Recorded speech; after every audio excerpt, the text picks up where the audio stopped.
नमस्कार, हम डिम्पल मिश्रा स्वागत करता निरोड़ा सबके अपना चैनल पे। आज हम आप सब खातिर लेके आए बनिया एक अच्छा सा प्यारा सा दुर्गा माता के गीत। अगर ये गीत पसंद आए तो लाइक सब्सक्राइब शेयर करें और कमेंट करके बताएं कि ये गीत आप सबके कैसन लागल हो। श्रद्धा लगाई माई आई नी दुआरिया हो, श्रद्धा लगाई माई आई नी दुआरिया हो। बर मांगे आचर पसारुई माई, बर मांगे आचर पसारुई माई। लीलरा पर मांगी लाल की टिकुलिया हो, लीलरा पे मांगी माई लाल की टिकुलिया हो। सिंदूरा मांगी ले भर मांगुई माई, सिंदूरा मांगी ले भर मांगुई माई। बर मांगे आचर पसारुई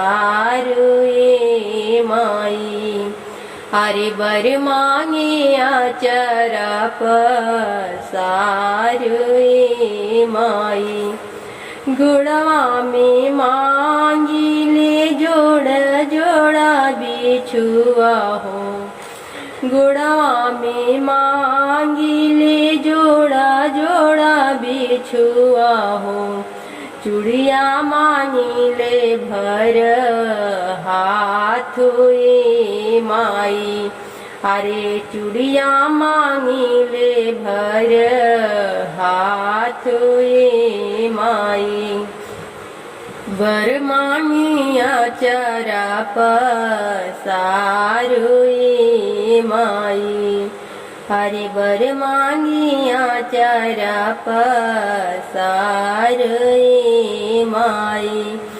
सब गुण आगर मांगी ले बेटी हुआ हो, सब गुण आगर मांगी ले बेटी हुआ हो। पुतवा मांगी ले विद्वान ए माई, पुतवा मांगी ले विद्वान ए माई।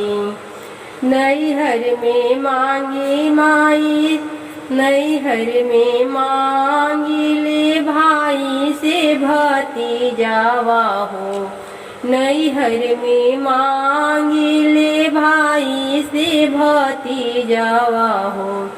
ससुरे सकल परिवार ए माई, ससुरे सकल परिवार ए माई।